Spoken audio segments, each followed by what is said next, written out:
Welcome to the High Performer webinar series provided by TMIT Global, a nonprofit medical research organization. I'm Dr. Charles Denham, chairman and founder of TMIT Global, and I'll be your host today. For those of you who are watching the program live, watching the video recording, or listening to the podcast, you may go to www.safetyleaders.org to download the slides and the resources.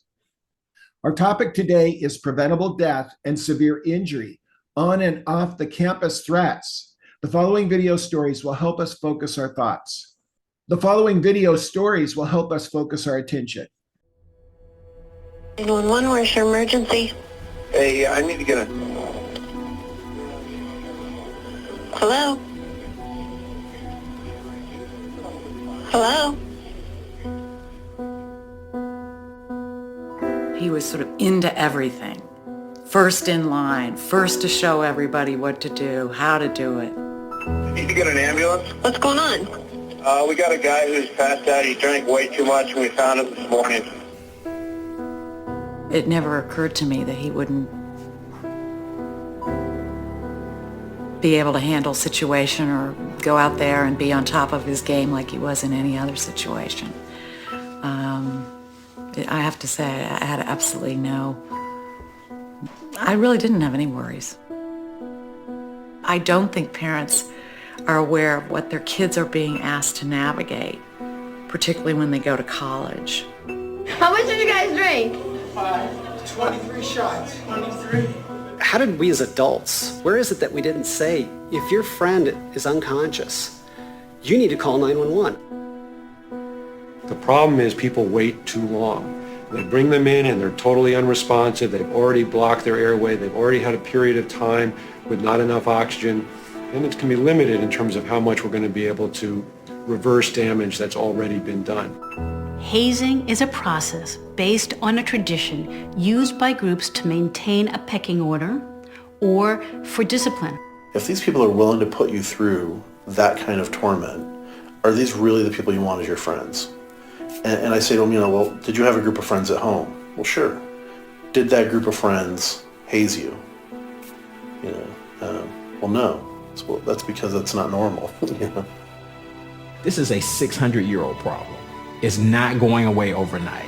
So what can we keep doing differently now to keep trying to get the message out? You don't understand the feeling, I guess, until you wake up and know that you had 6 hours to call 911 and you were too ignorant, too scared, too whatever to make that call. The bottom line message is, if you see a friend who's impaired and you think may be in danger, call for help. Gordy would be with us today if somebody had called for help.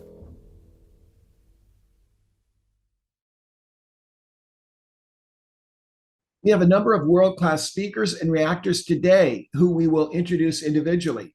However, for many years, we've given the first and last word to the voice of the patient, to those we serve.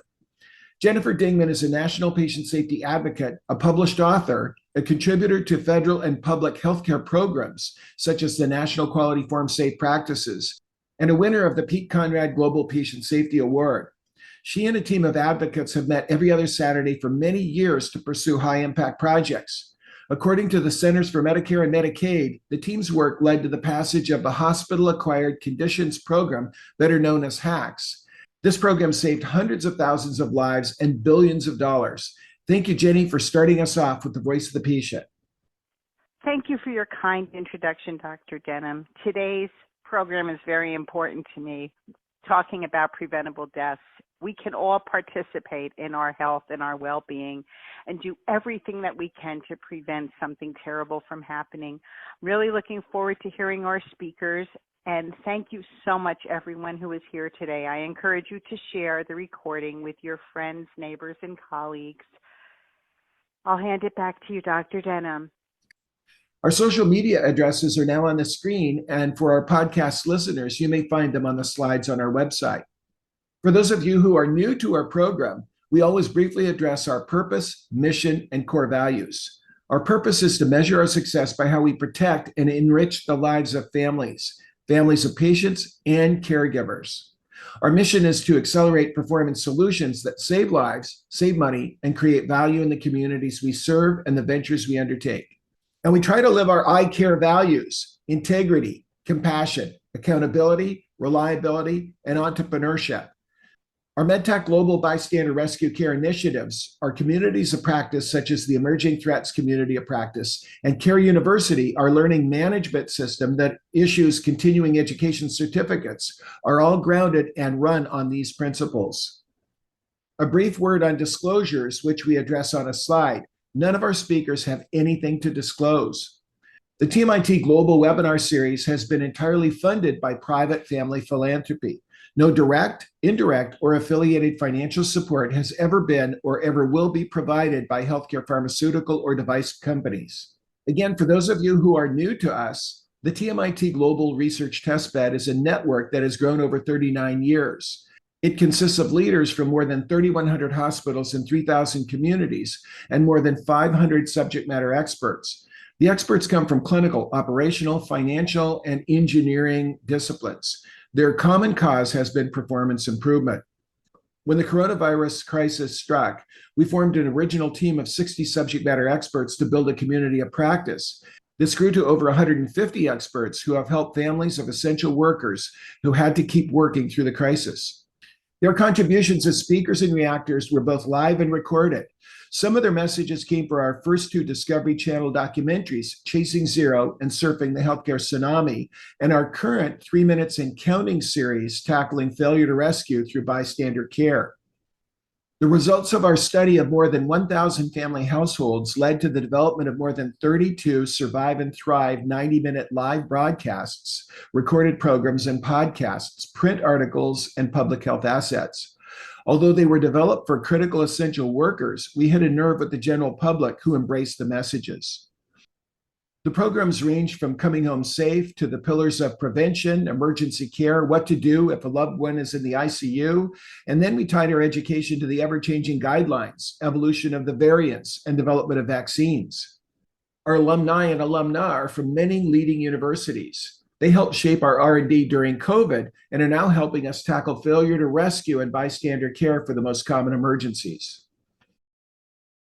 This program is one that we're very pleased to be bringing to you. We have a number of speakers today. We have Randy Steiner on the gallery photo that you see there before you, who is the Emergency Response Director for the University of California, Irvine. We have Nanette Hausman, who launched College 911, which is a program to save the lives of our college students as they transition from high school to college. We have Nicole Hughes, who lost her 4-year-old to drowning, who's been also a great contributor nationally and worked with the pediatrics organizations to help bring awareness to these issues. We have Chief Bill Adcox, a wonderful pathfinder in the area of threat safety science, who will be responding today, and who is the Chief Security Officer and Vice President at the MD Anderson Cancer Center at the University of Texas, and the Chief of Police there at the university, responsible for tens of thousands of folks and their safety in Houston, Texas. We have along with Chief Adcox, we have Dr. Greg Boats, who's currently in the ICU today, who recorded yesterday his message regarding this critical issue. We also have Charlie Denham, who is my son, who's focused on water safety and will be interviewing on our extended version.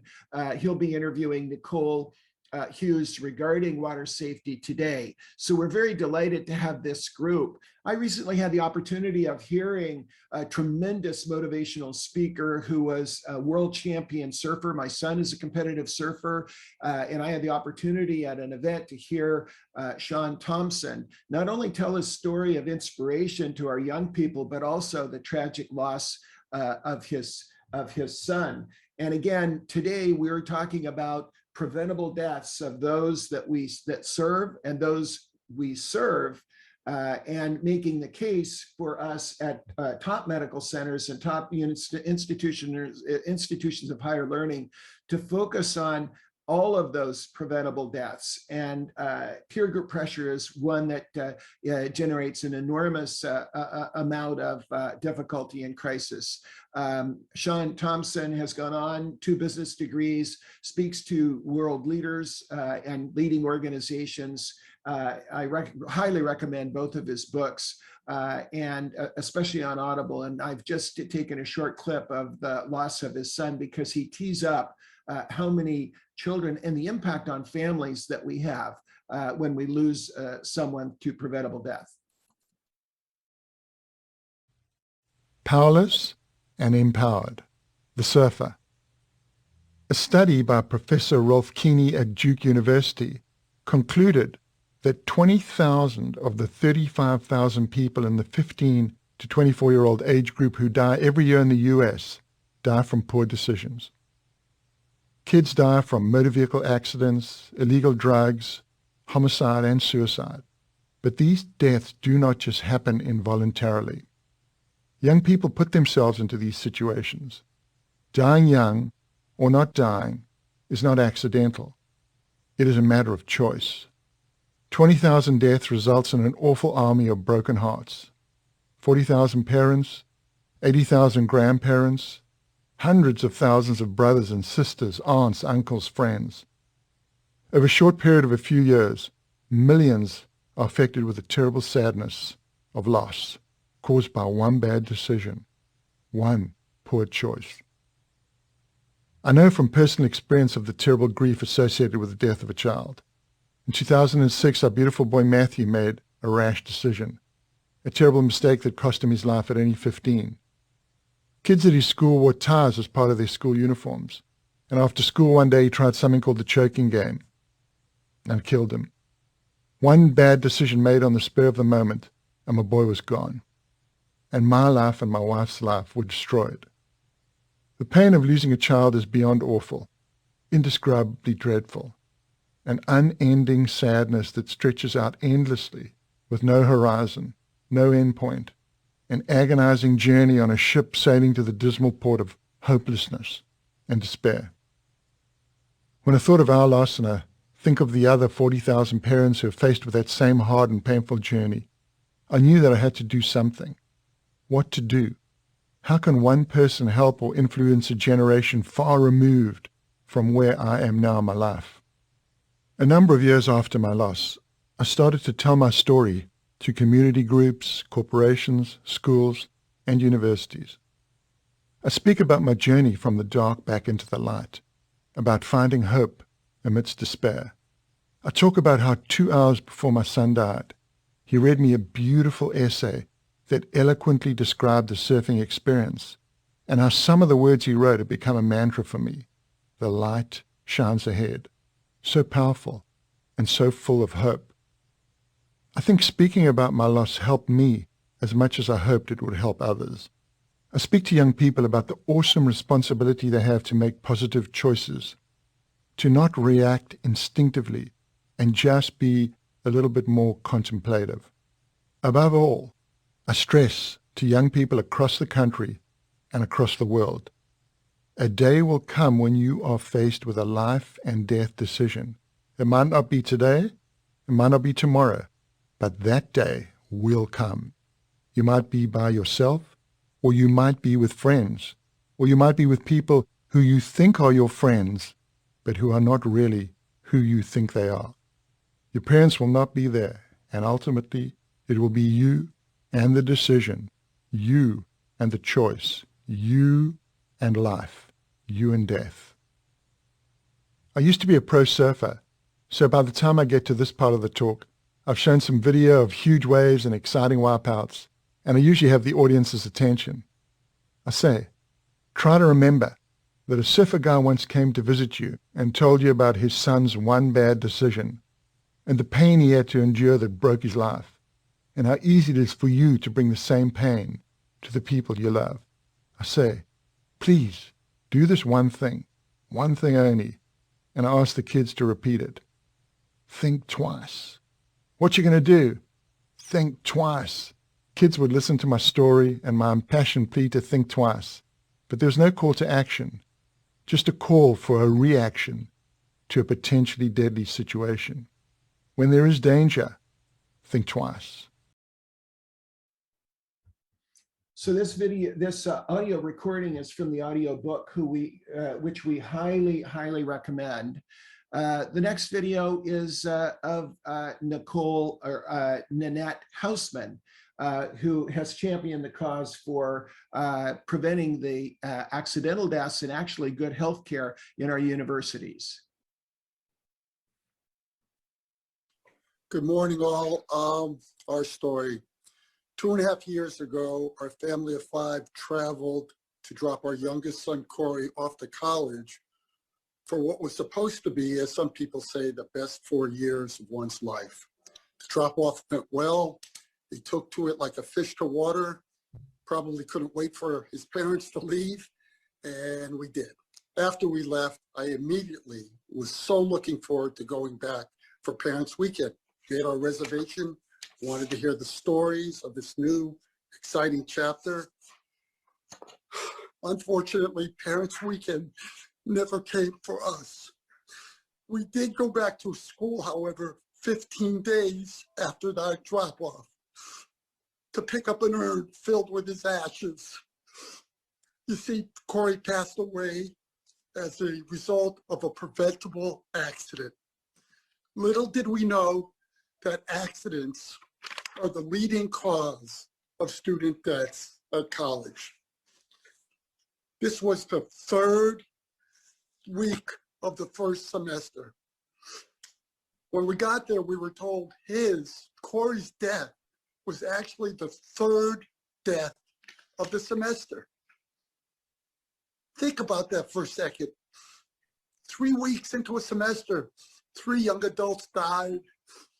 3 devastating, tragic stories. 3 devastated families. Our children are so precious. I want you to think about us when you're listening to the testimony of 11 people that have stepped forward to testify on our behalf. They aren't just people that feel sad for us. They're people that are experts in different subject matters. I have parents, some whose children are still alive. I have parents whose sons have died while they're away at college that have started college safety advocate groups. I have some of Corey's friends that have dug in to help us understand how this could have happened and make change. I love hearing about how we're worrying about feeding children.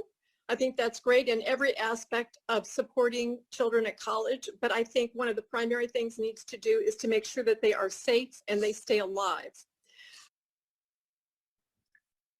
So these are powerful stories, and how do we tie these stories together? We will in just a moment with the data.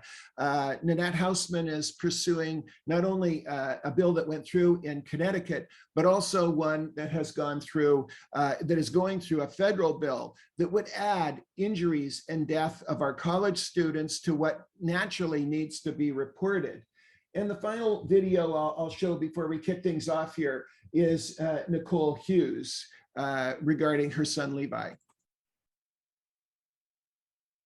Happy birthday to you. My son Levi was so proud to turn 3, but he will never get the chance to turn 4. I'm Nicole Hughes, Levi's mom. And while on a family vacation, his childhood was snatched away when I turned to close a bag of chips. He was sitting on the couch surrounded by friends, and I split a brownie with him, and then somehow he slipped out the back door unnoticed, down a flight of stairs, and fell into the pool. When I jumped in to grab my son, the other half of the brownie was still in my mouth. I never thought my child would drown, but I was wrong. Drowning is the single leading cause of death for children ages 1 to 4. It is silent and fast, and it can happen even when you aren't swimming. Drowning is preventable. Please talk with your pediatrician about how you can keep your child safe. So these videos are addressing a number of deaths that aren't happening on campus. There's another on our extended version that you'll be able to watch regarding Bodie Miller's daughter, Emmy, who also died at age 3. So the questions that we really, or the issues that we want to address today And I'm going to just test my sharing here just to make sure that I'm sharing the proper screen. Is that this issue of preventable death and severe injury. What are the problems and solutions? Well, there are preventable deaths and injuries that are clearly occurring and growing. There are solutions at the intersection of leadership practices and technologies. One of the questions is, or one of the three whys is, why act, why you, and why now? And the first issue is that the public safety and the public health net is failing through a whole number of issues. We know that the police departments have received less funding. There are enormous gaps in their recruitment and staffing. And we know through the COVID crisis that our public health system has not only failed us, but also is in tatters. We know that we can act in areas of what we call the 4 Ps: prevention, preparedness, protection, performance improvement. So why you? Why our medical centers and our educators and our institutions of higher learning? Because they can have an enormous impact. We're actually in the business of educating and caring for others. And why not only serve those who work for you, but also their families and extend beyond our public health work in these organizations? If we're experts at training and teaching, and we're experts in information, why not expand that to the families who serve, but also the families we serve? That's really a sweet spot. And then the third why now? When you look at the data, it's really frightening. Tell us how long you want to wait, and we'll show you how many lives will be lost. Or if you want to tell us how many lives you're willing to lose, tell us how long to wait. We'll either be counting saves or graves. This is an expression that we're using. So one of the things that we're exploring in our community of practice right now is this issue of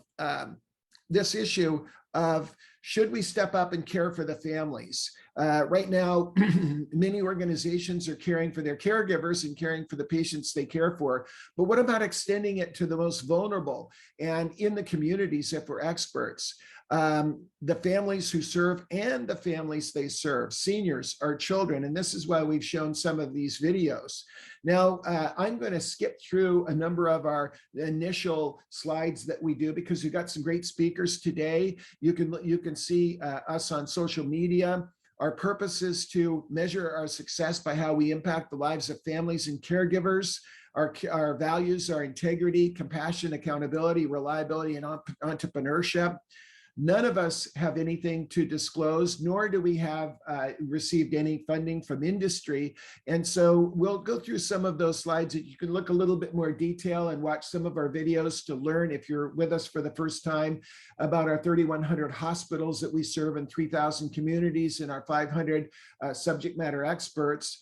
And also the work that we've done in COVID over the last 30 to 32 months with a growing set of experts. And you can go on our website to be able to see those. I think what's really pertinent is that we've had a 1,000 workers study that we launched in 2020, and we studied 1,000 households and continuously polled those that attended our webinars and outreach through a number of organizations to identify how families can respond to a crisis. And now we're extending that through this emerging threats collaborative that we're working on. We've produced over 60 90-minute programs, 30 survive and thrive guides, and you can go to our website to see them. But again, we really want to tackle the issue today, and so we'll skip through that. However, we'd like to make sure to let you know that we have a number of students that are working with us from leading organizations, from leading colleges, who are really dedicated to public health and dedicated to outreach and help others. And so this young adult team will be working in this area of what we call emerging threats. So this webinar is focused on emerging threats. It's our community of practice. And our focus is really on inside threats, outside threats, and creating an improved or an enlarged safety zone, a high performance safety zone.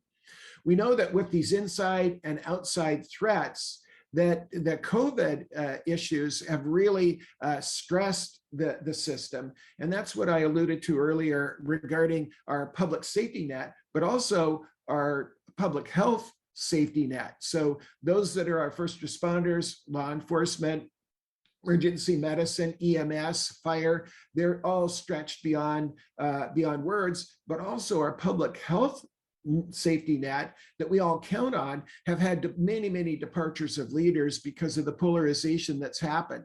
So we've been focusing on what we call the 30 emerging threats that are keeping our leaders up at night.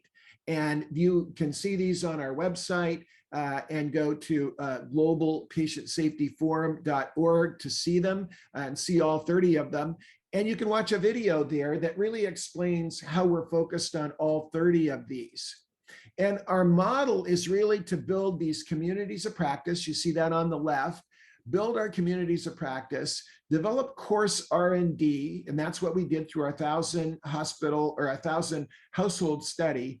Develop competency testing, and Dr. Boats, who you'll hear from in a few minutes, will share with you some thoughts about deliberative practice and why skills are as important as knowledge and that they are a perishable resource. And then we put together certification programs. Many of you get your continuing medical education and continuing nursing education units with us. We also collaborate with a number of the national organizations through our MedTech program, which is focused on bystander care. So what I'm showing you right now, and those of you that on the podcast, I'm just depicting the 60 threat areas that we are focused on in one slide, and we hope you get a chance to download them. And we also want to offer any one of you to join us and join our community of practice if you wish to be able to learn more and focus on these areas. So in 2015, we started a program called MedTech. It's the merger of medical best practices and tactical practices of the best first responders, focused on 8 leading causes of preventable death that Good Samaritans can help and where lives can be saved before EMS arrives. Cardiac arrest, choking and drowning, opioid overdose, anaphylaxis, major trauma, infections, transportation, drive-over accidents, and bullying. And it's pretty interesting that as we wrote the articles, those of you that are on the podcast, we've written 6 articles you can download in Campus Safety Magazine. We have 4 more coming to focus on this area called failure to rescue, these challenges and what bystanders can do to be able to tackle this failure to rescue issue. And as we do that, and as we were focused on that, we realized that these preventable death and severe injury areas we're covering today are critical. So let's dig into the data, and then let's hear from Chief Adcox and from Dr. Boats and from Randy Steiner, the Director of Emergency Response. If we look at preventable death and injury, this is a really big area. Now, I'm showing you a very busy slide for those of you that are on the podcast and it is a big graphic that shows the percentage of deaths by age from under 1 year of age to over 85. The first one that I'll show you and that I'm showing the audience that can see it on the broadcast actually show the top 5, and you can see the top 5 causes of death. And then you can see some of them drop down as we age. And then we also show the total number of deaths in the size of circles, and then total suicides. These are 2016. Now, what's really frightening, if we compare that then to 2020 data, and this is data from the CDC that has been graphically portrayed in 2016 by the National Safety Council. We've rebuilt or built the graphic. They decided not to build the graphic, and we built it for comparison. And so when you look at 2016 and you look at 2020, there's an enormous jump in 2 or 3 areas. One of them is drowning in the ages 1 to 4, and the other is an enormous jump in poisoning where opioid overdoses live. And so as I toggle back and forth between these slides, we see a tremendous change in 2016 to 2020. Now, as we look at the top 5, we can see that mechanical suffocation and what happens in under the 1 year of age group is not an area where we're really focused today. But when we look at the top 5 causes of unintentional deaths, they jump off of the page that motor vehicle accidents are huge. Those that are outside the top 5 that show up in other categories as we age are depicted in a second build of this particular slide. So for those of you in the podcast, what we've been able to do is be able to look over time how the causes of death change. And we see an enormous number of the deaths occur actually in the prime of life, not as one would expect at the upper ages, but actually in the middle ages, there's an enormous growth there, and also with suicides. Now, when we break these down and we look at these in 2020, as I said, we have an enormous jump in the middle age area of opioid overdoses and poisonings, and we see a growth in the number of people that are passing away at younger ages. And this is why our life expectancy has dramatically changed. Now, we're going to be covering these in deeper depth. But now, for those of you in the podcast, I'm breaking the slides down just so that they're easier to see. And we see mechanical suffocation as just in that first year of life. But what really is amazing are the number of motor vehicle accidents in those from 5 to 24 years of age, and the fact that 28% of these motor vehicle accident deaths are alcohol related, and 16% are now related to opioids and drugs. When we look at choking, younger ages and older ages, not a big surprise with what we've been learning, but drowning is enormous problem in the 1 to 4 age group. That's why we showed the videotapes that we showed early on to kind of capture our attention. 42% of the drowning deaths occur in 1 to 4 years of age. However, in the 5 to 14, 15%, and many of the drownings in the older age groups are related to alcohol consumption with our college and high school age group. If we look at fires, flames, and smoke, one thing to be, and we'll ask Chief Adcox to comment on this, is that our first responders, in many communities, used to be our law enforcement, and because they're so short-staffed and because of the political issues that have happened and polarization and fear of retribution, many in the communities, the first responders are fire or EMS, and they are stretched, especially with the fires that are occurring, and cardiac arrest is a critical issue. Finally, when we look at the oldest age group, 65 to 85 years of age, 1 in 3 Americans are caring for someone in their home. Very few of this, more than 90 million Americans today, today are caring for someone in their home, and receive very, very little instruction on how to prevent falls. And falls are the leading cause of death in the over 65 age group of unintentional death, and these are not the natural deaths. Now, when we look at opioid and poisoning, this is the one that really we've covered. We're not going to cover opioid issues to a great degree today because we've covered them in the last 2 webinars, and we've got films that we'll share with you that you'll be able to watch. However, 293 opioid deaths every day. Alcohol poisoning rose 26% in 2020, which is shocking. And that's why we've shared that information with you. And many people are surprised to know that there are people 25 to 64 that actually are dying of opioid overdoses. I had my pastor recently one of my pastors shared with me that he had a call from a friend of his whose wife in older age group died of opioid overdose from a counterfeit pill, which we've covered extensively in our prior programs. So this is just a huge problem. And one of our challenges is, are we only going to care for those that work in our medical centers and higher education, or are we going to reach out to those 2 to 3 people per family unit and really try to be a source of public health impact? and also with the alcohol issues. Medical amnesty is depicted on the slide. This is an initiative that helps minors understand that they won't be at risk if they call for help. The Gordy story that you heard at the outset was regarding a young man wherein many young people, minors and those in college, are afraid to call 911 to fearing for themselves. And the Medical Amnesty Initiative focuses on the states that will give those young people a pass.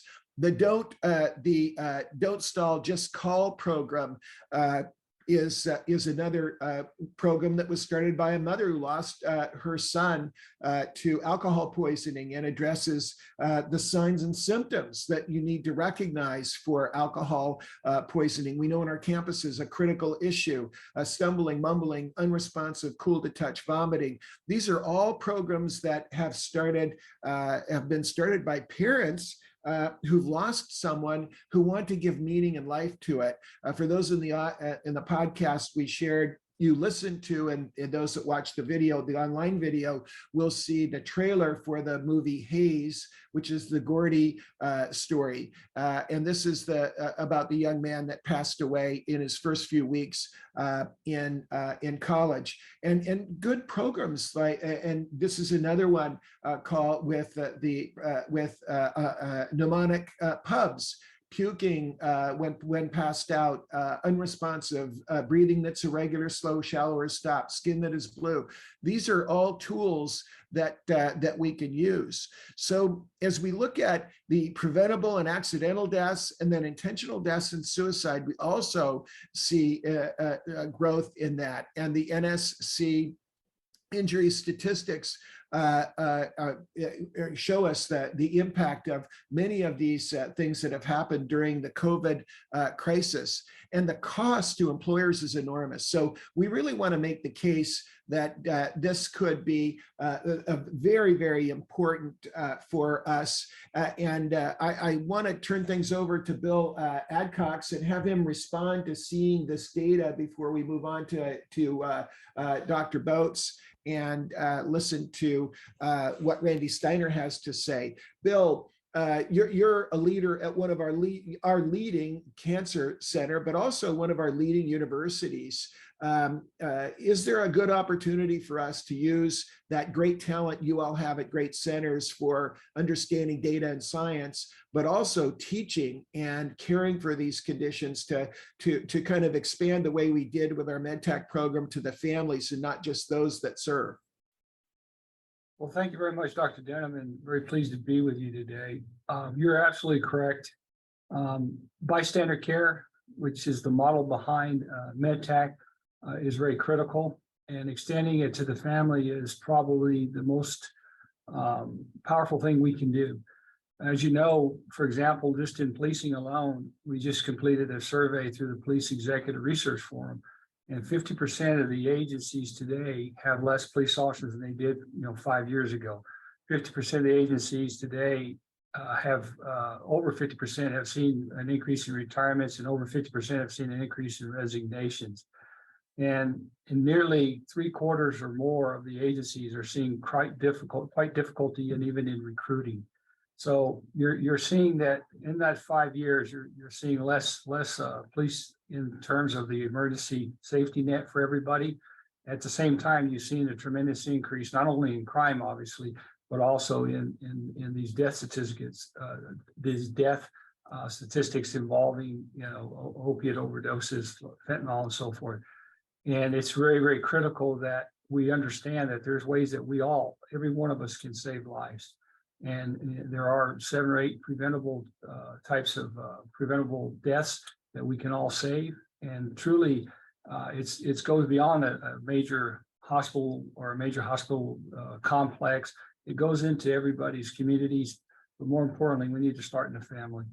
We need to go to the family. We need to teach our family, our children, how to do this, whether it's CPR, whether it's the entire MedTech program, whether it's CPR, it's stop the bleed, it's how to use an AED, how to administer, an EpiPen in a crisis of anaphylactic shock, whatever it might be.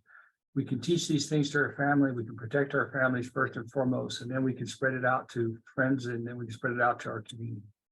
So I will tell you that what you're saying is exactly true. Bystander care is important, and we all need to be engaged and involved. Well, Bill, isn't it shocking how many deaths there truly are? We focus so much on active shooter events, which we've covered extensively, and you are working so hard on insider threats and so many different things. But it really is amazing how many deaths are occurring in our families for which there's not much of a safety net. Oh, you're absolutely right. Active shooter events are just horrific. They get all the national publicity and press. It involves our most vulnerable in our population, our children, and it's horrible. But when we look at the numbers, strictly at the data, and remove all that, we can save more lives by numbers, strictly numbers, by being involved in MedTech, by being involved in teaching our families these different methodologies of what to look for and what to do and how to save a life.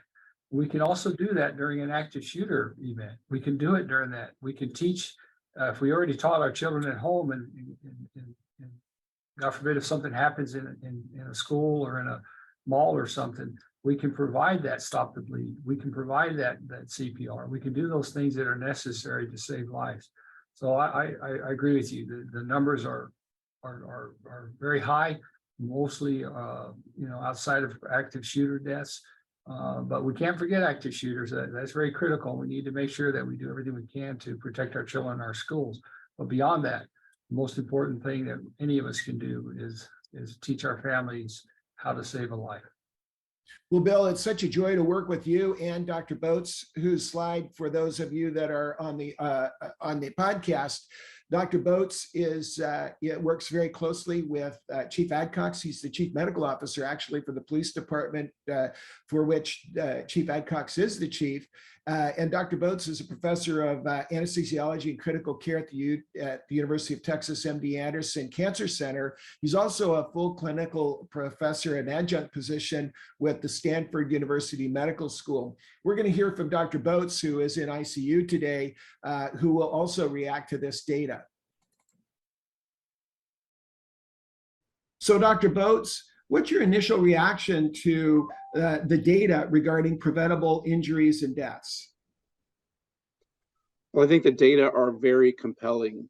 Even though the data that we see is as much as 10 years old, it still reflects what's going on in our communities. Even the updated data showing the risks for preventable death in all of our age groups is astounding. There's so much that we can do to recognize it and mitigate it so that the impact of these events is lessened in our communities and especially in our families. So what should families know, and what should leaders of organizations and families and parents know about opioids and opioid overdoses? Well, I think that recently opioids have become probably the most prevalent risk to our young adults, and now increasingly in our high school students, and even as young as our middle school students. The availability and use of opiates, whether it's intentional or unintentional, is having devastating effects on our kids. Opiate overdoses are increasing every year. The availability and the potency of these opiates are increasing, and we're seeing devastating results in either known or unknown exposure to these drugs that are causing drastic consequences, including death. Most of us don't know very much about alcohol poisoning. Can you tell us what we need to know about that? Well, alcohol poisoning is a term that is used to describe some of the adverse physiologic effects of alcohol on the body. It's one of a constellation of problems that are included in the alcohol-related injuries. It really describes the effect of alcohol on the body. And the most important factor in alcohol poisoning is the ability to recognize the signs and symptoms and intervene before any serious injury occurs. Alcohol is a central nervous system depressant. It alters the brain function, and so looking for signs and symptoms of brain dysfunction is really key to identifying people who have ingested alcohol to the point where they are having significant impairment. So slurred speech, inability to maintain attention, inability to do normal tasks, anything that you may see that describes a person as not being in their normal sense, can all be signs of alcohol ingestion and potentially alcohol toxicity. So you and I've had the conversation about these unique new products that are derivatives from marijuana that can be misinterpreted by caregivers, and tell us about that toxicity and what we need to know about that. Well, certainly since the legalization of marijuana products or THC containing products in various states across the United States, we've seen a progression of toxicity from ingestion or from the inhalation of THC. They come in a variety of products. Now, when I was in high school, it was predominantly marijuana that people smoked. The THC, which is the active ingredient in marijuana that causes the high, was a relatively low concentration. There has been a significant investment by the commercial marijuana industry to both increase the content of THC in the available marijuana and to provide a way of fusing various products with THC for consumption, like edibles. Now, the problem is that the toxicity studies that were done with marijuana looked at marijuana in a relatively low concentration, say up to 4% THC. But we're seeing that the commercially available marijuana may be as much as 20, 30% THC now, and some of the derivative products where the THC is eluted or dissolved out of the marijuana plant and concentrated can be as high as the 90 to 95% concentration. The toxicity associated with ingestion of such high levels of THC is not well studied, but I would offer that many emergency medicine providers, emergency room staff, many people that work in the pre-hospital arena like paramedics and EMTs are seeing significant consequences from THC toxicity in the patients they encounter. Many, many hospitalizations, many ER visits are related to the consequences of ingesting high concentrations of THC. So Dr. Boats, in our MedTech program, we've incorporated the recovery position or rescue position into that training, and subsequently just teachers that we taught to teach it actually saved lives within days of learning it. Can you describe why it's so important for all of us to learn about that skill? Certainly, the rescue position or the recovery position is a helpful adjunct to the management of someone who has altered mental status, whether it's from an ingestion or an injury or otherwise. And certainly someone who has altered mental status, altered consciousness, is likely to have an aspiration event where gastric contents come up into the mouth and they're inhaled into the lungs if the person's lying on their back. It's very common in pre-hospital care to see people who have aspirated because of either alcohol ingestion or drug ingestion and lose their ability to protect their airway. The rescue position is just a technique that allows you to turn the patient on their side safely so that if they do vomit or regurgitate gastric fluid into their mouth, rather than going down into their trachea or windpipe and down into their lungs, it runs out of their mouth onto the ground. That simple intervention can be life-saving in people with altered mental status from whatever cause. When we talk about drowning, you've been very helpful in helping me understand why someone who has been rescued by CPR and use of an AED, and they say they're okay, why you need to take them to the hospital. And can you help us clarify the term dry drowning and why it's not used anymore? Sure. I think the folklore in discussing dry drowning has just helped to conceptualize what the problem is in near drowning events. Most people would imagine that someone who drowns inhales or ingests large amount of water, either fresh water or salt water, depending on what environment they're in. But in fact, very few people actually inhale significant amounts of fluid when they have a drowning event. A drowning event is really a low oxygen level associated with the inability to breathe. And so their efforts to try to take a breath when they can't, or the consequences of the resuscitation from a near drowning event often leads to a lung injury. And we see people who have very significant respiratory efforts against a closed airway develop pulmonary edema or extra fluid in the lung tissue that impairs oxygenation. There are other consequences of a near drowning event that can lead to lung injuries that we sort of lump into the category of dry drowning, because dry drowning really implies that your injury or your consequence of a near drowning event is related to an abnormality in the lung function rather than fluid getting into the lungs and preventing oxygen exchange.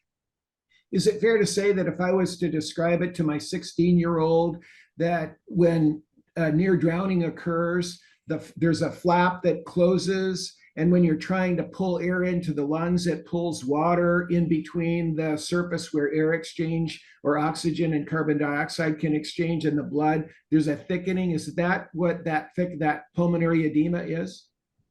You know, that's a really great description that meets the visual or mental image for a non-healthcare provider. We use big words like non-cardiac pulmonary edema, but that really doesn't help the average person understand what's going on. But you're absolutely right. When you try to take a deep breath against a closed airway, or when your vocal cords are closed to protect your lungs, but nonetheless you have a very vigorous inspiratory effort, that high negative pressure that's generated in the chest can move fluid into the space where gas exchange normally takes place. And that impairs the oxygen from moving from the lungs into the bloodstream. And so low oxygen levels are the consequences. Dr. Boats, we know that Narcan reverses opioid overdose really fast. Why should somebody who gets recovered or rescued with Narcan, why should they go in the ambulance to the emergency department or be seen by caregivers? Well, Narcan is a reversal agent for opiates. It works by displacing the opiate from the receptor in the brain that is responsible for respiratory depression or slowed or absent breathing. Opiates kill people by stopping their breathing. The Narcan displaces the opiate from that receptor, and normal breathing function should ensue. The problem is that some of the opiates are longer acting than the Narcan. And so even though someone has a pretty rapid reversal where they start breathing again or they may wake up, that Narcan effect may go away before the opiate itself goes away, and the respiratory depression and altered mental status can recur. And so we always recommend that someone who is treated with Narcan for an opiate overdose is seen in an emergency department, or at least seen by emergency medical personnel, to be able to retreat with Narcan or manage the need for Narcan until the opiate is allowed to be eliminated from the body. Dr. Boats, we hear about fentanyl strips, but most of us don't know what they are. What are they? Fentanyl strips are a great tool. Fentanyl strips allow you to test a substance and detect fentanyl. So if someone is inadvertently exposed to fentanyl, they don't know that it's in the product that they're drinking or ingesting. That can have dire consequences. Fentanyl is a very, very rapid acting opiate that causes very significant respiratory depression. It stops breathing. Whether that substance is used surreptitiously or unknowingly is a danger. It's a threat to people. And so fentanyl strips are a way to chemically detect fentanyl in some substance and maybe prevent its ingestion. If you aren't sure whether fentanyl is in something that you're about to ingest, maybe testing it first would give you an indication that there's fentanyl present. Dr. Boats, we've made the case in prior programs that our public safety net is tattered and frayed with big gaps through the whole COVID crisis. And we also believe that the public health system is pretty tattered and frayed by many leaders leaving it. And it's been pretty well decimated and pretty well underfunded even before COVID hit. Is it reasonable for us to discuss with top educational institutions and medical centers that they could help in the public health arena through the families they serve and the families that serve, since we know that families are a powerful unit for change? Well, absolutely. Both educational organizations and healthcare organizations need to realize that they are made up of people that deliver their product, whether it's education or healthcare or both. And the basic unit from which those people come from is a family. And so their effectiveness in the educational system or in the healthcare system is directly related to the health and well-being of their family outside of the workplace. And so investing time in the wellness of that family unit will allow their employees, their team members, to be that much more effective at delivering their product, education or healthcare or both, because there won't be the distraction of dysfunction in their family unit. Dr. Boats, have you been surprised by how everyone from the third graders to seniors can learn the med tech skills, how fast and how well they learn them? I've been surprised. Well, I really haven't been surprised, but I've been really happy to see that our thoughts about teaching bystanders how to do relatively simple interventions to save lives in the gap between injury and arrival of professional first responders. We know that these skills are relatively easy to teach and relatively easy to perform. It's just really gratifying to see that with a little investment in time and effort, we see people from third grade up through adults being able to do these things with relative ease. And that's going to have significant impact in preventing death in that gap. Now the last question might have been self-congratulatory. The negative part is the perishable nature of the skills we've seen in the Stop the Bleed programs and so many, that these are skills that perish much faster than, let's say, the 2-year cycle for maybe some other first aid training. And so we've also been surprised at why it's so important to do what you say, deliberative practice. Can you talk about the perishable nature of the skills and the value of deliberative practice? Absolutely. You know, humans learn in different ways, and some of the things that we learn really make an impact on our life, and we remember them and we can do them reliably, but most of the things that we learn aren't such. And so just think about when you first learned to ride a bike or drive a car, all of your attention was spent on trying to do that task at the expense of everything around you. And if you don't continue to practice, those skills perish, they go away. For many things, we don't know what that interval is. What's the decay rate for the knowledge and skills associated with things that we learn? But we do know for healthcare interventions, we've sort of measured them. And people that take CPR courses may be very comfortable providing chest compressions at the right rate and at the right depth after taking a class, but several days to several weeks later, they may not be as sure. They may not remember as well. And so we don't know what is the right interval to do that top-up training or the deliberate practice to maintain ongoing readiness, to maintain your ability to do that. Most high reliability organizations and high reliability teams practice regularly to maintain that edge, to maintain that performance. Think about professional athletes, or think about pilots. I have Think to, about- as an IFR pilot, I'm certified for life as an IFR pilot, and I've been trained to fly jets. But until I go and show that I can perform a number of precision approaches at a local airport, I'm not legal. I'm certified, but I'm not legal. That's right. So think about these high reliability groups that try to work as a team to provide a product. So in sports, we have teams that practice regularly. In aviation, we have crews that practice not only normal operations, but perhaps emergency operations with some regularity to be ready. We can see teams maybe working in a restaurant that work together to provide meals in very rapid succession. It's the ongoing practice and improvement of our practice that leads to that high reliability state. That's what we hope to do by providing deliberate practice opportunities for people to do things that they may not do very often, but are life-saving when needed, like CPR, like the rescue position, like the use of Narcan for a presumed opiate overdose.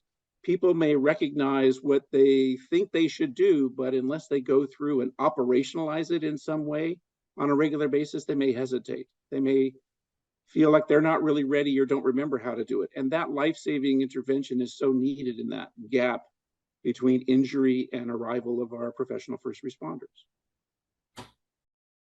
We're so appreciative of having Dr. Boats provide a real technical background to some of these conditions that are really key.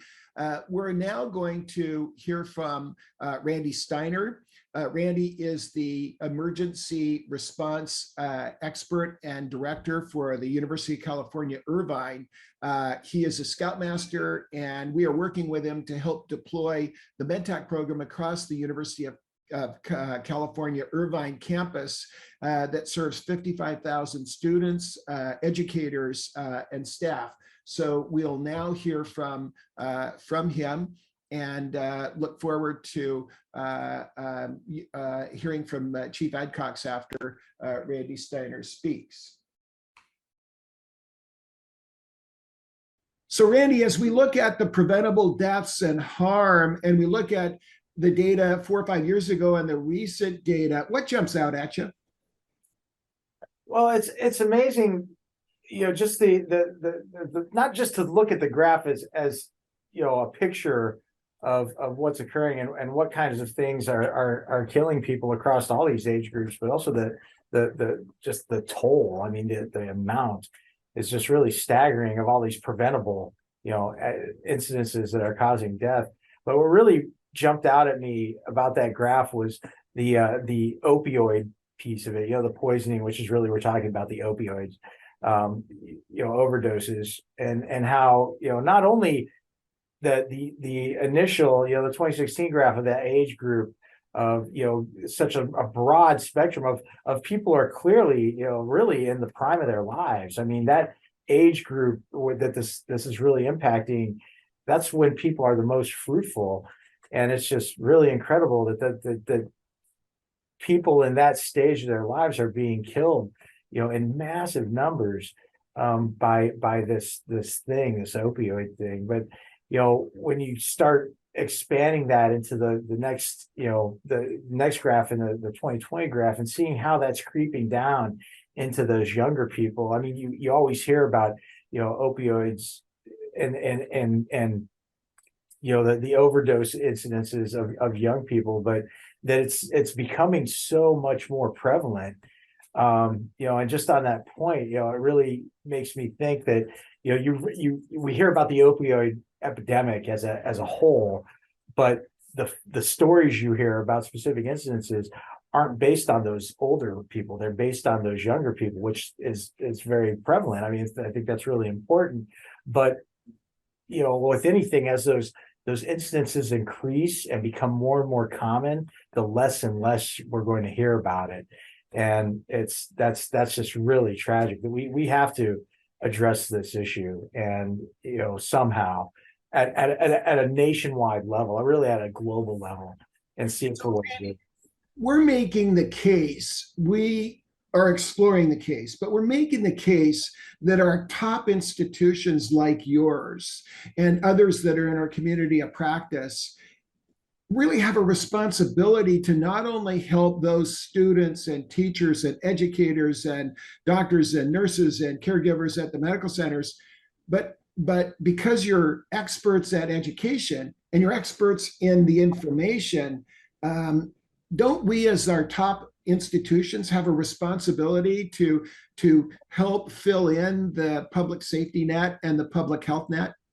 Absolutely. I mean, that's what we do at universities, especially at the UCI type of level. We're research institutions. That's where we find the answers. We can look at things like biological issues or engineering or things like that, viral research, things like that. But we have the infrastructure, to study these other issues like the opioid epidemic and like preventable deaths as well. I agree 100% that institutes of higher education not only, can be a place where these answers are found and really good research happens, but they should be. I think we have an obligation. We always say that's what we're doing. We're not creating this research or doing this research to benefit a small number of people. We're doing it to benefit the world. And what is more beneficial than to solve these problems like the opioid epidemic? So when we look at the age group you serve at the University of California, Irvine, and we look at the age group, we see that motor vehicle accidents, and we know many of them are related to alcohol, and opioid overdoses are an enormous proportion. However, if we go down age and we look at the kids of many of those teachers and students and educators and doctors and nurses that serve at your medical center, there's a huge opportunity to teach water safety and a lot of the things that we're doing with MedTech. Is it fair to say that we could reach them through those we serve and those who serve? Absolutely. And those graphs make a really great point of showing that the increase in drowning deaths to younger people, for example, and what's causing that. And that's the fact that, I think that when I was a child and all of my friends, we were thrown in the pool. We were taught to swim. That was such a big part of our growing up.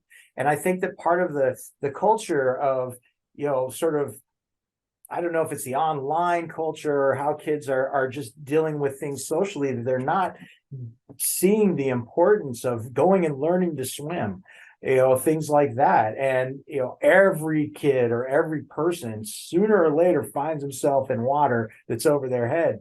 And if they don't know how to swim, they're going to be in big trouble. So,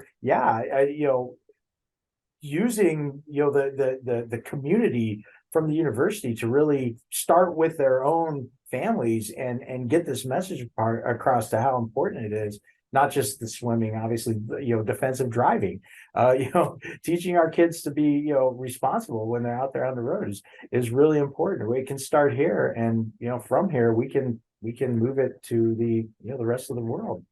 Well, here on the West Coast, we have such great leaders and researchers and research scientists like Dr. Vaca, who is really studying drinking, binge drinking, the impact of drinking on motor vehicle accidents in transportation. And so you've got a great expert right there at UCI who's speaking today. This issue of alcohol poisoning and recognizing it and knowing what to do, we're covering today. Anything you want to add to the fact that we need to be able to recognize it and teach our young people at college what to do?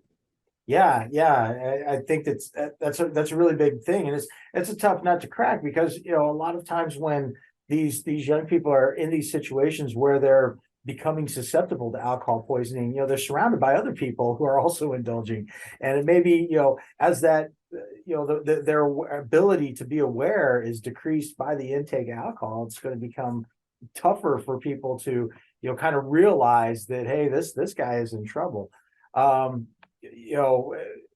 What's a level of being drunk? If everybody's drunk, then everybody's drunk. It's really hard to say, oh well, this person's more drunk or this person's getting towards being falling victim to alcohol poisoning.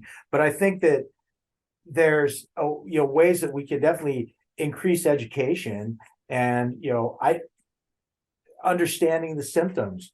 We take you take a Red Cross training on first aid, and they'll teach you how to identify a stroke, through the FAST technique. But what techniques are there, easy to digest techniques are there to recognize the symptoms of alcohol poisoning? So, we can definitely improve that process and give young people, simple tools that they can use, that when they see somebody who's, in trouble because of alcohol ingestion, that they can take action to help to save that person's life.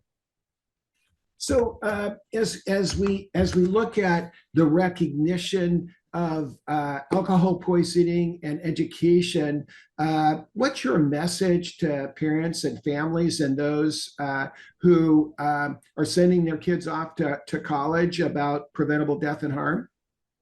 Don't deny it. Don't say that this won't happen, or that, I'm not going to talk to my child about drinking or doing drugs because maybe somehow I'll be encouraging them. We have to acknowledge that these things exist, that your children are going to be exposed to them when they go into college. And college is a great time to learn, and it's a great time to figure out what you want to do with your life, but it's also a huge opportunity to party and to be in situations where alcohol and drugs may be present. Don't discount that. Don't say that can't happen. Talk to your kids. Make sure that they understand how to be safe. Make sure that they have a way out. That if you need to come and give them a ride or something, if you're in the same area, or finding those ways, giving them money for an Uber or something like that. That's you can talk about the fact that they were drunk or the fact that they were, under the influence of something later. The goal has got to be getting them home safely and making sure that they have those resources and that they can call you to deal with that. These are oftentimes not kids. These are adults. They're our kids. They'll always be our kids, no matter what their age is. But we have to have our primary responsibility is their protection, and not to say that, oh, you got drunk, so you're going to be punished, kind of thing, but finding out how do we keep them safe and giving them the resources to stay safe at all times. Right. So one of the things that we have talked about is the fact that active shooter events have captured a lot of attention, but they're a fraction of the number of deaths that we have. And it's critical to understand how to rescue somebody if they have a life-threatening event, much broader than active shooter events. Your comments there. I think we're going to get everybody as trained as we can to deal with severe bleeding, but these other areas are pretty critical, aren't they? Oh, yeah. And, there is a big emphasis on, the active shooter response events and how to deal with that. And that's, largely based on that, even though this is a low frequency event, it's an extremely high impact event. And when these events happen, there's always a shortage of, life-saving skills and equipment to deal with those people. So while the stop the bleed kit distribution and everything like that is very, very important, for that incident. Yeah, you're right. There needs to be, a continued focus on the other impacts, all those things that are causing those premature deaths, particularly in young people, the alcohol poisoning or drug overdoses and traffic accidents. Being able to give or provide those, skill improvement opportunities, I think is really important, and making sure that we're always watching out for, the younger generation, and that it's, just because somebody becomes an adult legally does not mean that they have the capacity to be, a responsible adult. We have to continue to give people that time to mature, and college is a great opportunity to do that. Fantastic. What are your thoughts regarding where we go from here in terms of emergency response? What are the biggest priorities to you in terms of preventable injury, harm, death as you go forward? Really, it's just education. It's getting out of the compartmentalized responsibilities of emergency response. A perfect example is UCI's, our evacuation processes of a building. We were really putting the education piece of that evacuation in a very small number of hands, and we weren't educating everybody else on what to do. So there was always a lot of confusion when a building would get evacuated. What do people do, and how do they do it?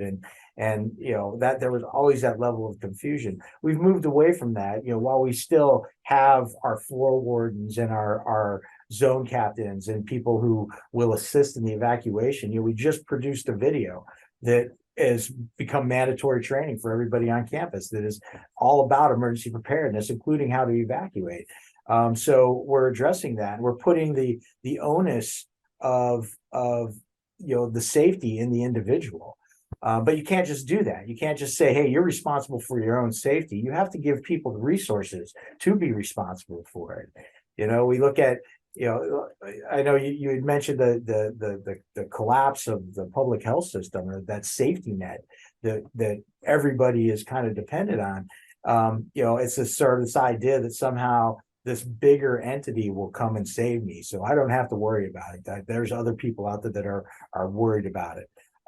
We have to bring that down to the family unit. The families have got to be responsible for their safety. Everybody has to say, what am I doing to be safe? And do I have the resources and the knowledge to make sure that I'm safe and that my family's safe? I don't think that the world has moved in that direction. I think it's always been that place, but it's just now we're kind of realizing that, we have to protect ourselves at the ground level, first of all, and we need to, make sure that we have the resources to do that, and, not to depend on these higher entities to come and save us if there's a problem. We have to save ourselves first.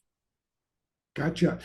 So as we talk about the public safety net, it's pretty tattered right now, isn't it? I mean, you work very closely with law enforcement, and as does Chief Adcox. And we're in a state where families really do need to step up, don't we? Because the public safety net is pretty tattered and worn. Yeah. Well, it's taken a beating, but kind of alluding to what I just mentioned is that what was the extent of it ever? Was that our belief in that this public safety net was going to be our protection, and therefore we don't have to worry about it? That. I don't know that that's necessarily changed. I think that our perception has been, that, okay, there's always that safety factor. Now we're kind of, because of COVID and because of, everything else that happens, we're kind of becoming aware of, wait a minute, that's not true. I used to work in disaster recovery, and, people would lose their homes and they wouldn't have insurance, and they would say things like, oh, well, that's okay. FEMA's going to come and make me whole again. They're going to help me recover. They didn't realize that the most money they're ever going to get out of FEMA is something like $45,000. But that was their idea, is that, oh, well, I don't have to get insurance because the government will come and save me again. And that just never happens. It's so people need to realize that, and realize that, you first and foremost are responsible for your safety and for the security of your family. It's not somebody else's responsibility. The police are wonderful. They do a great job, but they're not superhuman. They're humans just like us. They can't be every place at the same time. Obviously, if a police officer witnesses a crime being committed, they're going to step in to stop it. But they're not going to be able to prevent your house from being broken into, because they're not there. You have to be responsible for that. Personal responsibility, I think, has been lacking, and we really need to look at ourselves individually and say, am I personally responsible for my safety? And if I am I prepared to account for that safety? So as we talk about this wonderful initiative by Nanette Hausman of College 911, and we've talked about having a medical power of attorney and being able to know where the level 1 trauma centers are at university, near the university, if an event were to occur, and being able to have your cell phone contact you in case of emergency, folks. And we've added to that in our discussions to have the medical records on the phone. Would you agree that that's a pretty good strategy to help with the college students that you inherit every year? You're getting brand new high school students that are showing up at UCI, and you're responsible for responding to them. Yeah, no, I think it's critical, and I think it's been pretty lacking, and I don't know that that's really anybody's fault. It's just sort of a realization. Really, when we're preparing our children for college, or they're preparing for it, they're filling out documentation about classes and about schedules and about getting around the campus and all those fun things that have to do with campus. And we really don't focus on, yes, college is going to be a positive influence that's going to impact your entire life. And it's a wonderful thing. And you're going to have a great time while you do this. However, it's the real world, and the real world is a dangerous place. And we need to make sure that these kids have those tools to say, first of all, you need to have this medical power of attorney, and why? And people need to be able to, make decisions for you. And you should know where your nearest hospital is, where your nearest trauma center is. But you also need to know, like we talked about before, what are the symptoms of alcohol poisoning, not only in others, but in yourself? When do you know that as a kid who's never been exposed to alcohol, and all of a sudden they're at a party with a keg and they're drinking, and how do they realize in themselves that they need to slow down, and how do they need to pass that on to other people and watch out for each other? If every student coming into college had that awareness, I think it'd be a completely different thing. Fantastic. And you and I've talked about Sean Thompson, the world champion surfer, who makes the point to young people when they are undertaking or contemplating undertaking a risky activity, that it might be drinking, it might be drugs, it might be driving while drunk, it might be just anything that's risky. The 2 words, think twice. Just have that pause. And he relates that after losing his son to the choking game, which was occurring. What do you see in terms of our young people? Do you see the same thing, where they just don't perceive risks, so we have to kind of remind them that life is a risky endeavor? I think that's part of the curse of youth. I mean, it's just, it takes time and maturity to realize that we're not going to live forever, and that we can put ourselves in hazardous situations. But I think that once again, that education piece becomes so important to that, to say, we don't want to be, fatalistic about things, right? We don't want to bum our kids out for that they're going out to college and they're going into a dangerous environment. But we do want to, make sure they understand the realities of the world they're going into. A lot of these kids going into college, especially a 4-year university like UCI, they've never been on their own in their lives. And that's a big thing. That's a hard thing to do. And it's a scary thing. And, don't need to work out, or find out that these are risky behaviors, in order to know that they are, if we educate them, or if we have those resources, as part of the orientations, in universities. It's all about the school. It's all about, how to get to classes, and it's all this practical stuff, but there's really not a big push on, here's something you should know about alcohol poisoning. Here's something you should know about fentanyl use, or how to use Narcan, or something like that. But also, ensuring that we provide those safety nets for our children, not relying on the university to do it. And the university does through the Clery Act and through other things to the extent that they can. But we have to be able to provide those safety nets to our children. And we have to be able to give our kids the option to say, hey, Dad, I'm drunk. I'm sorry, but can you give me some money so I can call an Uber? And have that support, and teach our kids that, if you don't have to drive drunk, you don't have to. There's options that you can, and your priority is to get home safely. We'll work out, get in the car, and everything else. But I'll deal with the stress of that way before I deal with the stress of having to, identify your body in the extreme circumstances, or bail you out of jail, or something like that. So, having those resources and making sure that we provide those backstops for our kids, because they're learning. Yeah, they're adults. And you say, oh, you're an adult, you're on your own. That's a very dangerous thing to do, especially for a kid who's never been out on their own before. That learning curve can be fatal, and we know that.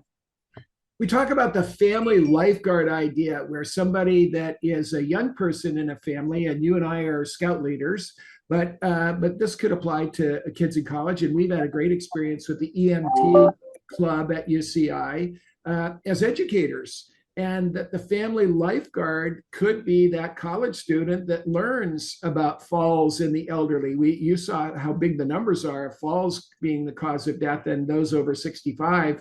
And then the drowning deaths in the kids that are between 1 and 4 years of age, and motor vehicle accidents. And we think about what our college students could learn to take home to their own homes, because they're there to learn. Reasonable to think about putting programs together to get our college students to take a little bit responsibility for the safety at the home and of their extended family.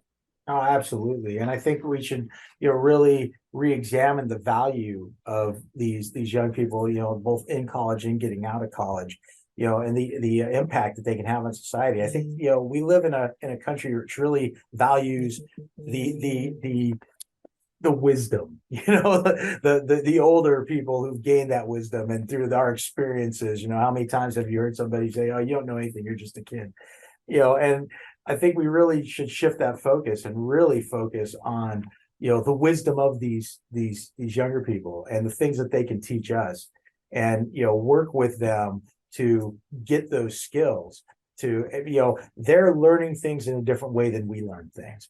And our parents learn things that, instead of saying that's a bad thing, or, that's not the way we've done it before, we should look at that and say, acknowledge it, realize how it is they're learning things and how they see the world, and then give them the tools to provide, that care, that level of care to the community and to the world, through that lens. So I think we should always, empower our younger people. And part of how you do that, when I became a CPR instructor, it totally increased my confidence just as a human being in general, knowing that I had the skills to go out and save a life in and of itself was an amazing thing for me.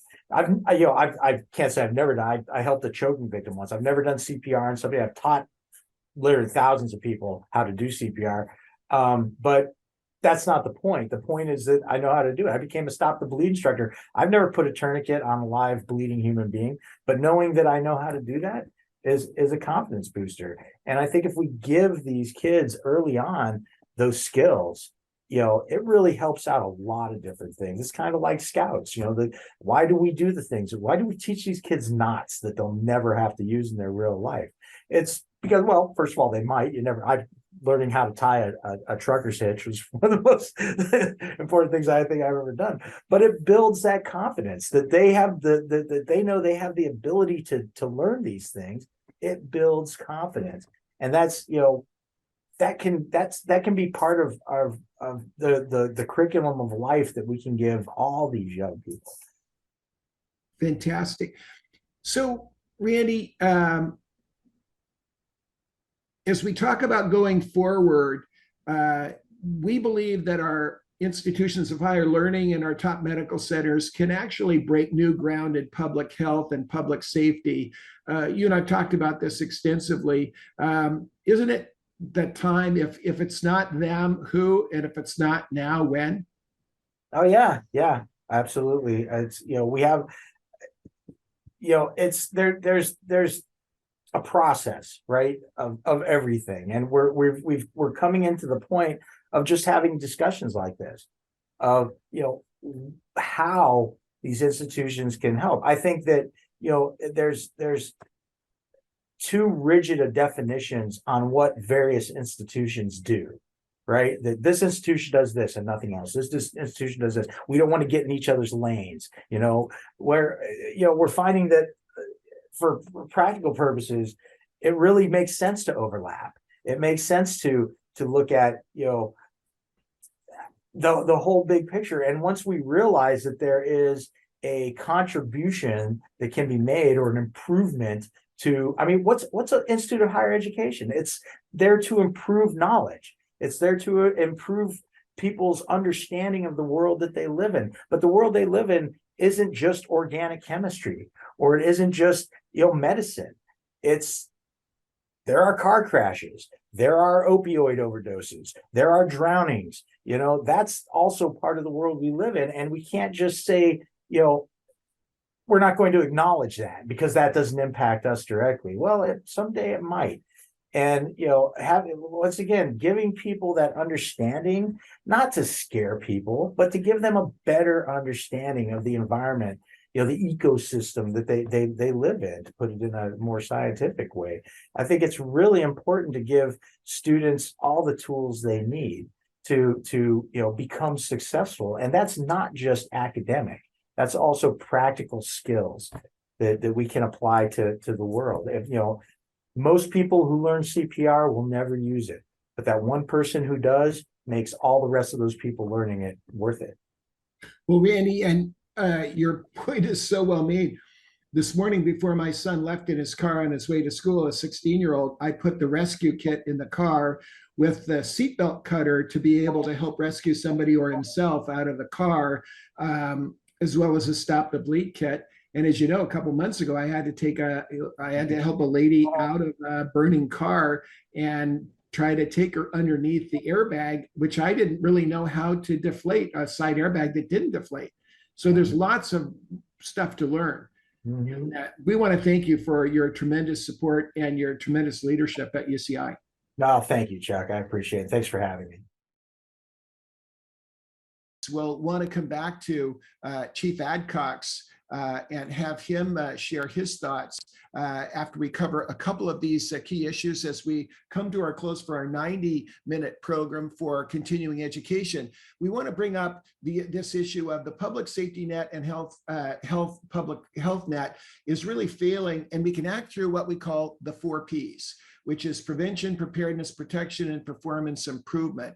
And as we do that, and as we focus on that, that's a continuous process. So for those of you that are watching on or listening on the podcast, we see them as a feedback loop. And we'll ask Chief Adcox, who we frequently ask to address this, but each of these Ps is something where we're constantly learning and that we need to focus on preventing things from happening or harm from happening, being prepared if they do, protection when they do, if they get through our safety net, and then performance improvement at what we learn. We also know, and Chief Adcox is a great role model as a leader, that high performance exists at the intersection of leadership, practices, and technologies. And when we look at that performance envelope, it's really the balance of those. We can look at those as we look at how many resources we have. And in other programs, we discuss the concept of idealized design, which is if you had unlimited talent, time, and treasure, that would be in a perfect world. But what within the scope of resources you have are the best achievable levels of performance? I think it's really important for us to recognize the preventable harm and death that's occurring is growing. the danger zone is growing, and that we have to anticipate that and be able to come up with performance solutions that can close the gap. When we talk about gaps, we talk about leadership practices and technologies, and we map them against awareness, being aware of the performance gaps. So the leaders have to be aware of them, the practices have to address the gaps, and the technologies have to be able to close the gaps, but we need to be aware. Then we need to have personal accountability of those who are able to close the gaps and those that can lead, and they must be accountable to performance measures, which might be outcomes, process, structure measures, and experience measures. Those of you that have been with us for many years, you know that that's the model that we use for measures. And then ability. The leaders need to invest in the ability of the organization, and the key actors must be able to act. And the staff and leaders must be able to assure that existing and new technologies are safe and being enabled. And then there are the line of sight actions that need to be taken that can really have that impact. So when we look at leadership practices and technologies, that's our focus area.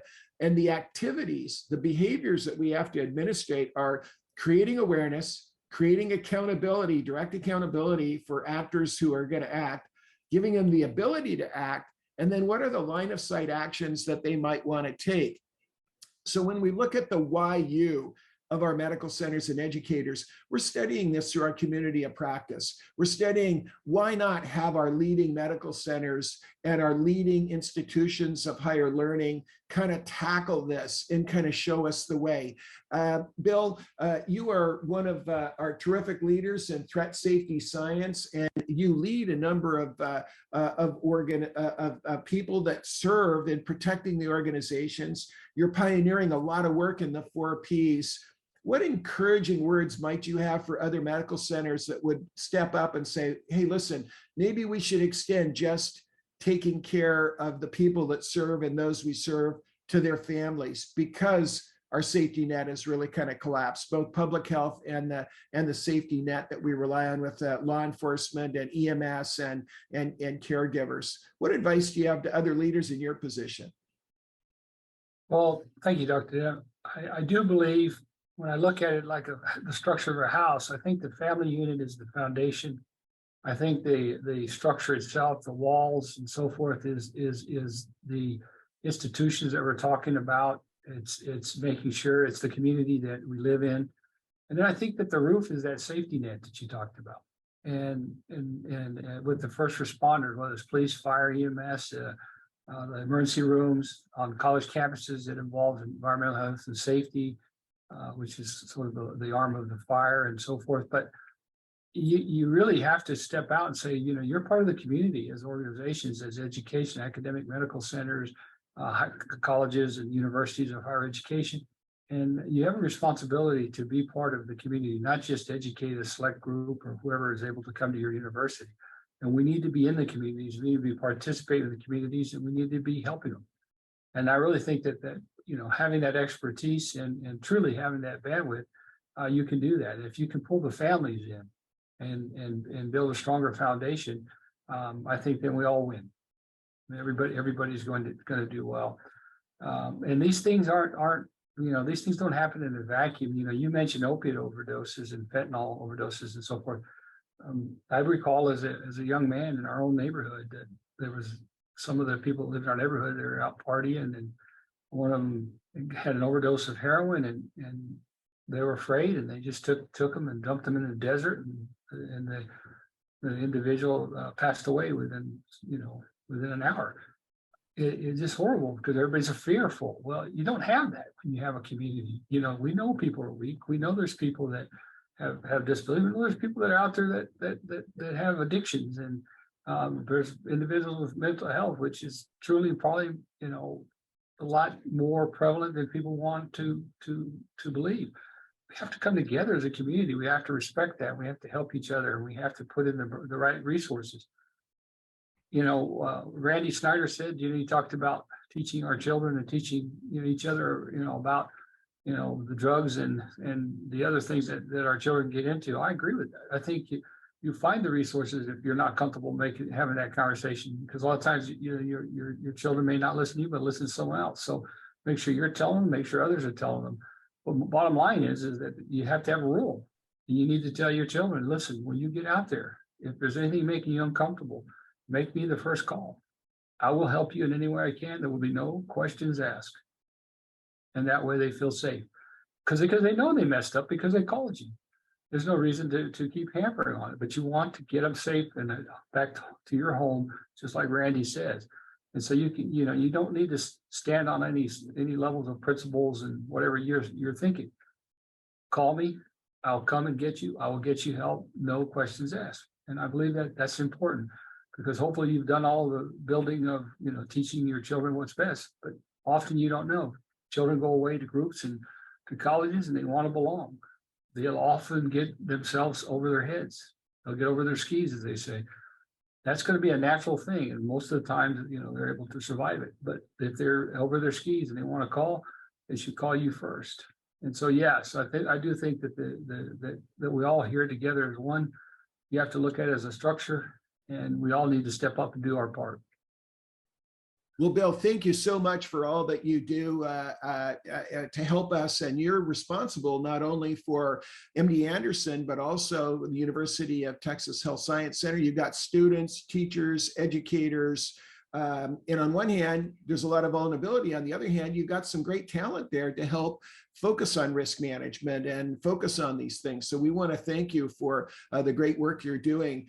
For those that are getting their continuing education credits, we'll finish on time. And what we'll do is we'll be addressing 2 or 3 things that are important, and also address the fact that we have our opioid overdose films that we have been producing and that we will produce. First off, you heard from Nanette Hausman at the beginning of the program and about her son, Corey, who just in those first few weeks of his college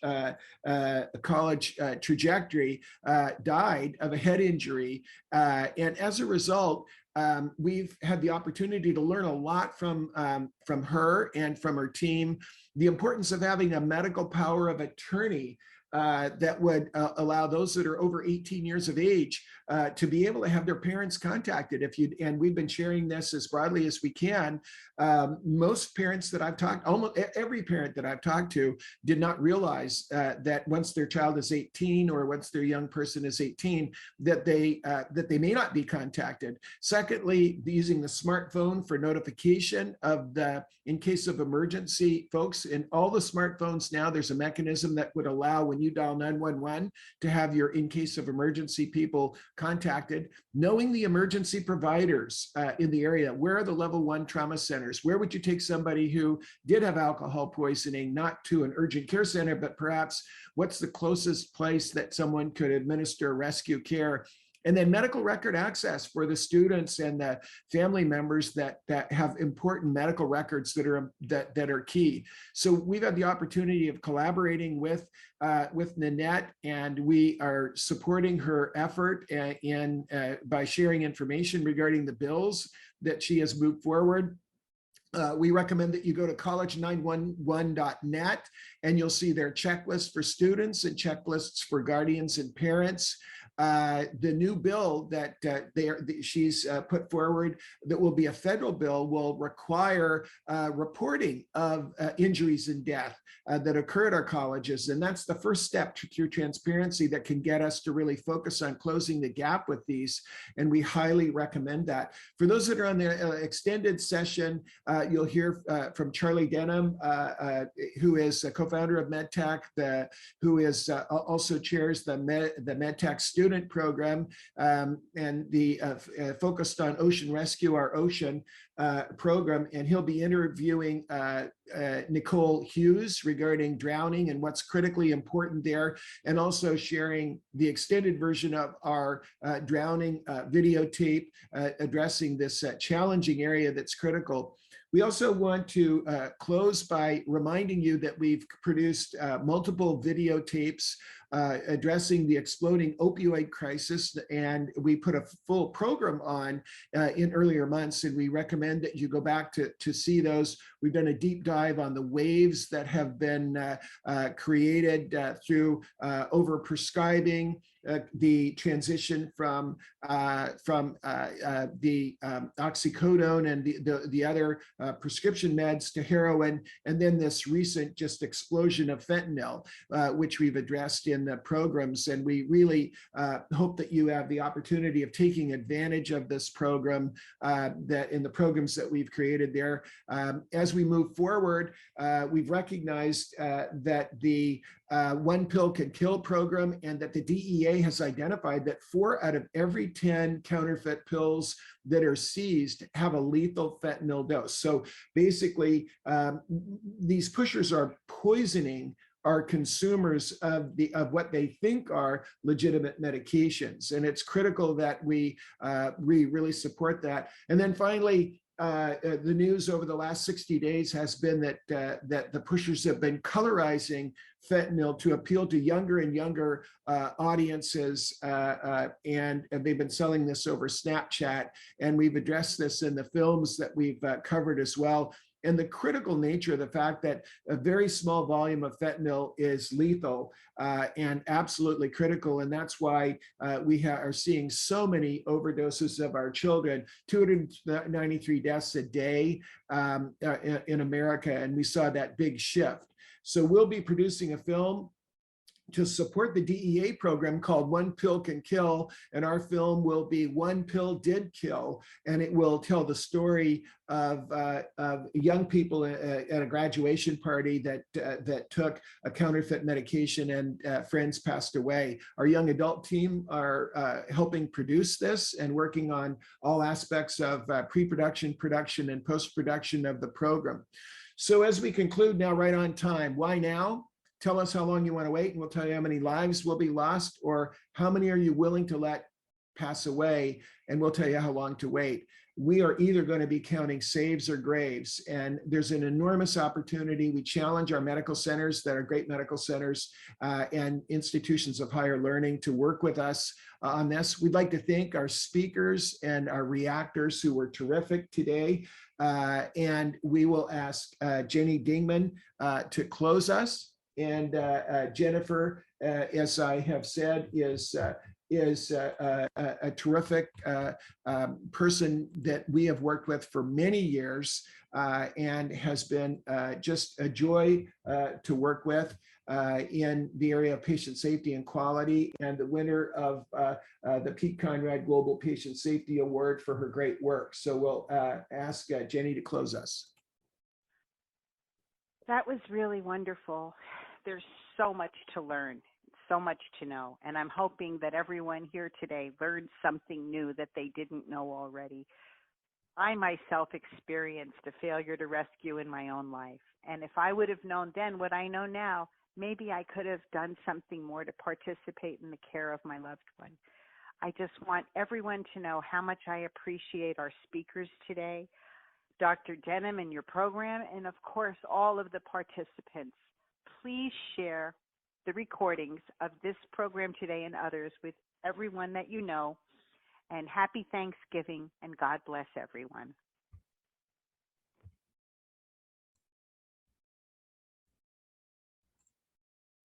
So we're so grateful for Jennifer. And when we close, we always want to remember, we always share this at the end of our MedTech programs, that we'll fight the good fight, we will finish the race, and we'll keep the faith. And the issue is that that everyone is a patient and everyone can be a caregiver. Thank you for your attention, and we look forward to seeing you next month.